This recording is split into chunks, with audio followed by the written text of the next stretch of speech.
Hello, everyone. It's Greg Fine. Today, we're joined by my very good friend and colleague, Lori Anderson, who is the president and CEO of the International Sign Association. Was your journey to your current leadership role? I guess if you start with my first job ever, which was a music teacher on a Native American reservation in North Dakota. And then I went to also taught in Baltimore, talk about two extreme different locations and cultures. And I realized I just was not, it wasn't the location that mattered. I just wasn't happy in teaching. And then now what? All I've ever known in my life was being a musician and teaching music. And so I met with a career counselor, and he asked me a question that changed my life. And the question was, what gets you hot? What gets you boiling? What gets you pissed off?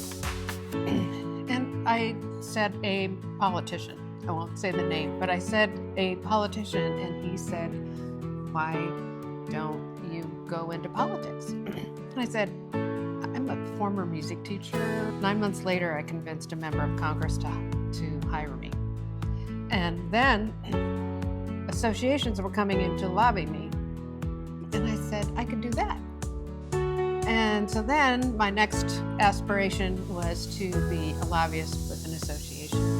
And I ended up finding one with the best boss of my entire career. He sang with the Washington Choral Art Society, and his wife was the music teacher of the year in Virginia.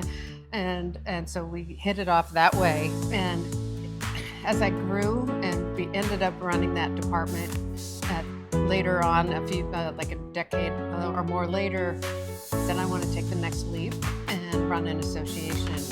And that is a humbling experience, going from a staff role to a CEO role.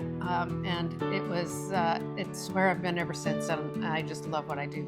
The industry you help lead has always been one that was subject to a lot of disruption. And you represent everything from a mom and pop shop, right, to multi-billion-dollar multinational companies. Are there any particular leadership qualities, traits, or things that over the years working with these amazing people who are entrepreneurs that have really resonated with you? I just feel it's so important to be in an environment where you can be your authentic self. So I don't take myself too seriously. I can be pretty much of a goofball, but at the same time in a board meeting, I take the content of what we're talking about extraordinarily seriously. These are their livelihoods, right? And signs impact an entire community ecosystem. And so you shouldn't be taken lightly. And I think it's just so crucial. I know colleagues who are association executives who are in roles where they can't be themselves at work. And they are a different person at home. And I set out. I was intentional. I didn't know this place when I started, but I wanted it to be a place where I could be myself at work with my inside ISA colleagues, my staff, as well as the board members. Because ultimately, just like when I went out to look for a job in the association sectors, I hid that I was a music teacher because it's not going to help me get a job. And I just put educator on my resume. The interview head, we were talking about music the whole time. And I guess the lesson I took from that is that don't hide who you are, because if you have to hide who you are from the get-go, and so how you see me in casual settings is how I am with my board. So Larry, I had the opportunity to work with you and your senior leadership team. And you have a very, very, very loyal, dedicated, very committed team.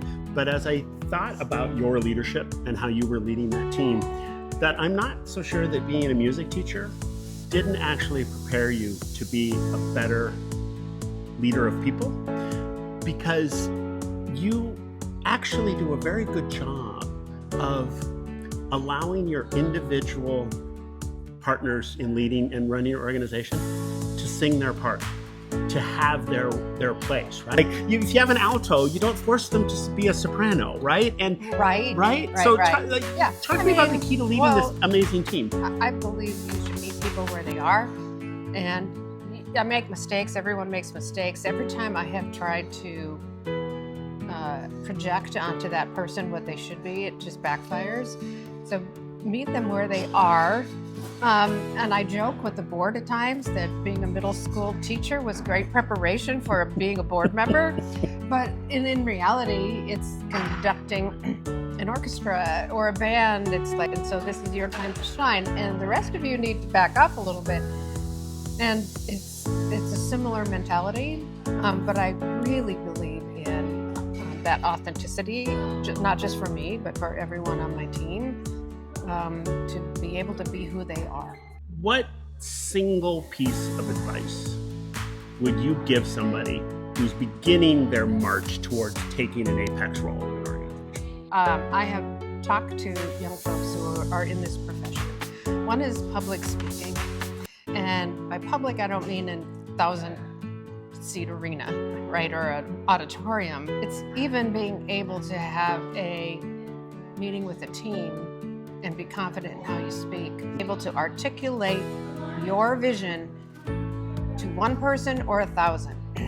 So public speaking is key. And the second is take as many facilitation classes as you possibly can.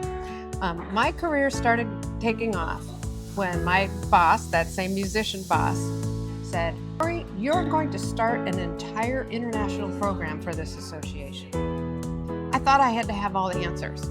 Formed a committee, and it wasn't getting anywhere. Nothing was working. And then I took an immersion in 2 weeks of facilitation training. And I learned that I didn't have to have the answer.